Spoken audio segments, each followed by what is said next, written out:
If you look deep enough into the way you feel about your own life, you will find a very strange sensation. It is the sensation that you are a lonely pilgrim. You feel like a tiny, fragile center of consciousness that has been injected into a foreign universe. You feel that I, the real deep down me, is something distinct from the rest of the world. We feel like we are inside a bag of skin. Inside that bag, there is me. Outside that bag, there is everything else. And because of this feeling, we treat the world as if it were distinct from us. We speak of coming into this world. You hear it all the time. When I came into this world. But this is a hallucination. It is physically, biologically, and scientifically false. You did not come into this world. You came out of it. Think of a fruit tree. When the season is right, the tree flowers, and eventually it apples. It pushes apples out from its branches. In the exact same way, our solar system, peoples. We are not strangers here. We are the symptoms of the Earth. We are the way the universe expresses itself in this particular place, at this particular time. But we have been hypnotized by our culture, by our language, by our society, into believing that we are separate entities who have to fight the universe to survive. We act like we are military commanders conquering a territory. We want to beat nature into submission. We want to force life to do what we want. But if you think about it, fighting the universe is a very foolish thing to do, because the universe is you. This is the beginning of awakening. The realization that the separation between you and it is an illusion. The web of mutual arising. Let's look at this more closely. We have a very hard time understanding that opposites are actually one and the same thing. We think that light and dark are enemies. We think that life and death are enemies. We think that self and other are enemies. But you cannot have one without the other. Imagine you have a magnet. It has a north pole and a south pole. You cannot cut off the south pole and just keep the north. If you cut the magnet in half, you just create two new magnets, each with a north and south. They arise together. They imply each other. It is the same with you and the world. You generally assume that the external world is something that happens to you. But the external world and your internal world are one single process. If I touch a piece of cloth, do I feel the cloth, or do I feel my finger? It is impossible to separate the sensation. The feeling of the finger and the feeling of the cloth happen simultaneously. The subject and the object are two sides of the same coin. This is difficult to grasp because we are obsessed with words. Our language chops the world into little bits. We have a word for bee and a word for flower. So we think the bee and the flower are two different events. But in nature, they are one event. The bee and the flower grew together. They are a single system. If you take away the flowers, the bees disappear. If you take away the bees, the flowers disappear. They are arguably the same organism. And so it is with you. You are not an isolated static event. You are a process. You are a pattern of movement. Just as a whirlpool in a river is a distinct shape, but is made of nothing but the river, you are a distinct shape, made of nothing but the universe. The whirlpool is a valid thing. It is there, but if you try to grab it in a bucket, you lose it. You just get water. You are a whirlpool in the stream of existence, the trap of control. So, if we are the universe, why are we so anxious? Why are we so terrified? It is because we are trying to solve a problem that cannot be solved. We are trying to control the future. The human mind is a wonderful tool. It is like a radar. It scans the environment, predicts dangers, and tries to secure a safe future. But we have become addicted to this radar. We identify completely with the radar mechanism.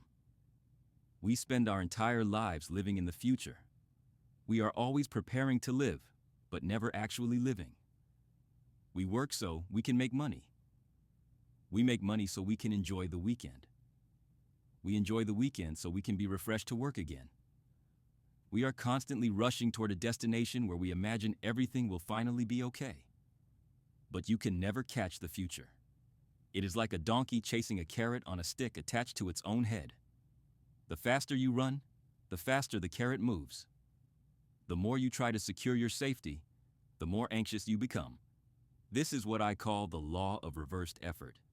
When you try to stay afloat in water, if you struggle and panic, you sink. But if you let go, if you fill your lungs and relax, you float.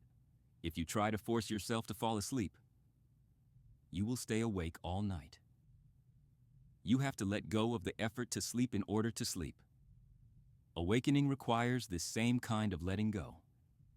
It is the realization that you cannot control the flow of life, because you are the flow of life. You are trying to bite your own teeth. You are trying to see your own eyes. You are trying to catch your own shadow.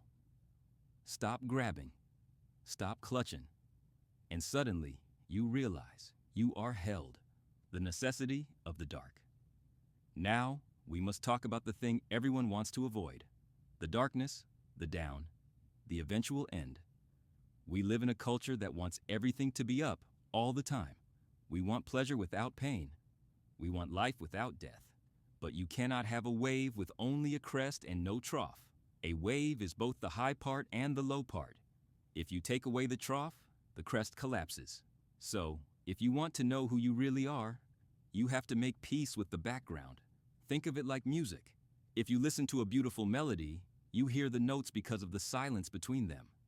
If there were no silence, there would be no rhythm, only a screeching noise.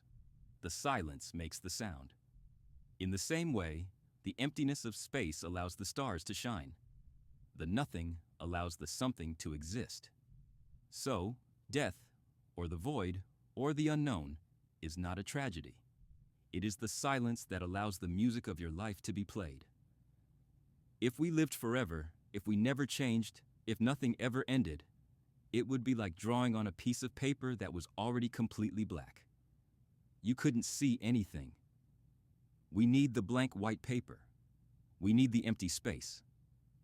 When you accept this, when you accept that your ego, your story, your body is a temporary dance, the fear begins to evaporate. You realize that the thing you are afraid of losing isn't the real you anyway. The cosmic hide and seek so. What is really going on here? What is this drama of human life? In the Hindu philosophy, there is an idea that the universe is the drama of a single actor. The Godhead, the Brahman, the ultimate reality. Because the ultimate reality is all that exists, it gets lonely. It wants to play. So, the universe plays a game of hide and seek with itself. It pretends to be you. It pretends to be me. It pretends to be the trees and the stars and the beetles. It fractures itself into billions of little pieces, and each piece forgets where it came from. Why? For the thrill of remembering again. You are God playing the role of a person. You are the cosmos pretending to be a poor little ego with problems and anxieties, and you do it so well. You are such a good actor that you have completely fooled yourself. You actually believe you are just Tom, or Sarah, or whoever you are. You believe the drama is real.